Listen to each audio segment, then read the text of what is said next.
70 वर्षात पहिल्यांदाच RBIला परकीय चलन वाचवण्यासाठी 12 अब्ज डॉलरचं सोनं विकावं लागलं. सोशल मीडियावर सध्या एका आंतरराष्ट्रीय बातमीने प्रचंड खळबळ उडवून दिली. पण खरंच RBIने असं काही केलंय का, की यामागे काही वेगळं गुपित दडलंय? जर तुम्ही या बातमीवर विश्वास ठेवत असाल तर थांबा, कारण ही बातमी पूर्णपणे खोटी आहे.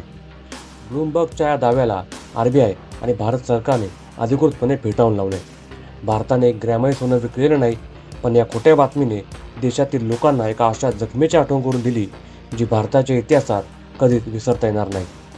कारण आज जरी बातमी खोटी असली तरी आजपासून काही दशकांपूर्वी भारतावर खरंच अशी वेळ आली होती, जेव्हा देशाचं सोनं गुप्तपणे विमानाने परदेशात पाठवावं लागलं होतं. आणि ते वर्ष होतं 1991. देशाची आर्थिक स्थिती इतकी खालावली होती की भारताकडे डिझेल, पेट्रोल आणि जीवनावश्यक वस्तूंची आयात करण्यासाठी फक्त 2 आठवडे पुरेल इतकंच परकीय चलन उपलब्ध होतं. देश कर्जबाजारी होण्याच्या उंबरठ्यावर होता आणि आंतरराष्ट्रीय संस्था भारताला कर्ज द्यायला तयार नव्हत्या. त्यावेळी आंतरराष्ट्रीय नाणेनिधीकडून तत्काळ कर्ज मिळवण्यासाठी भारताला अत्यंत कठीण निर्णय घ्यावा लागला.